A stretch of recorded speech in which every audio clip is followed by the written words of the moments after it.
धर्मों से बंधी हमारी आस्था, आस्था से बंधे हमारे कर्म, हमारी संस्कृति, हमारी पहचान।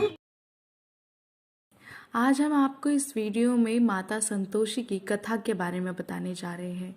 ऐसा माना जाता है कि जो कोई स्त्री माता संतोषी की उपासना करती है और उनकी कथा नहीं सुनती तो उसका व्रत अधूरा माना जाता है। तो आइए जानते हैं व्रत की और माँ संतोषी की कहानी। संतोषी माता व्रत की पौराणिक कथा के अनुसार एक बूढ़ी औरत होती है। उसका एक ही पुत्र था। बुढ़िया के पुत्र विवाह के बाद बहू से घर के सारे काम करवाती थी, परंतु उसे ठीक से खाना नहीं देती थी। ये सब लड़का देखता था पर माँ से कुछ कह नहीं सकता था। बहू दिन भर काम में लगी रहती थी, उपले पाथती थी, रोटी चौका बर्तन कपड़े धोती थी। इसी से उसका सारा दिन बीत जाता था। काफी सोच विचार कर एक दिन लड़का माँ से बोला, माँ मैं परदेश जा रहा हूँ। माँ को बेटे की बात पसंद आ गई, उसे जाने की आज्ञा दे दी। इसके बाद वह अपनी पत्नी के पास जाकर बोला, मैं परदेश जा रहा हूँ, अपनी कुछ निशानी दे दो। बहू बोली, मेरे पास तो निशानी देने योग्य कुछ भी नहीं। ये कहकर वह पति के चरणों में गिरने लगी और रोने लगी। इससे पति के जूतों पर गोबर से सने हाथों से छाप बन गई।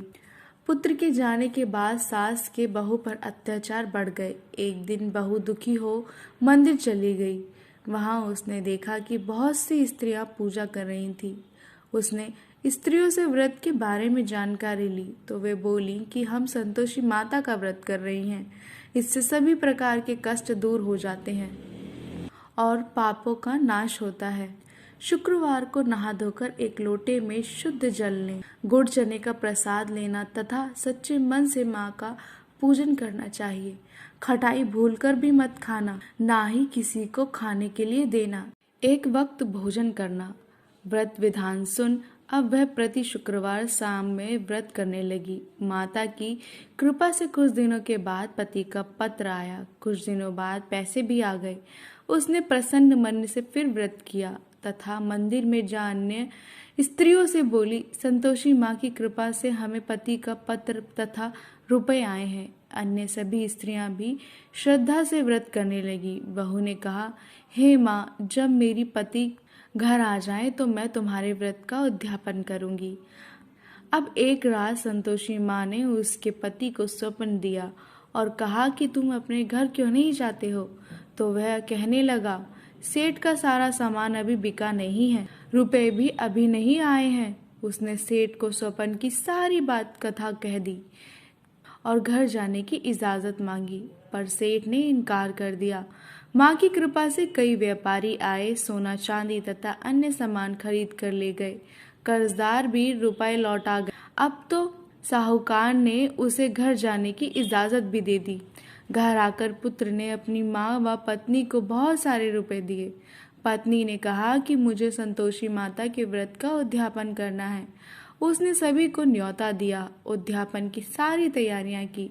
पड़ोसी की एक स्त्री उसे सुखी देख ईर्ष्या करने लगी थी। उसने अपने बच्चों को सिखा दिया कि तुम भोजन के समय खटाई जरूर मांगना। उद्यापन के समय खाना खाते खाते बच्चे खटाई के लिए मचल उठे तो बहू ने पैसे देकर उन्हें बहलाया।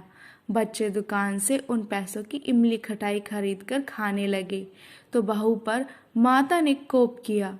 राजा के दूत उसके पति को पकड़ ले जाने लगे तो किसी ने बताया कि उद्यापन में बच्चों ने पैसों की इमली खटाई खा ली थी। तुम व्रत का उद्यापन दोबारा से करो। बहू ने व्रत के उद्यापन का दोबारा से संकल्प लिया।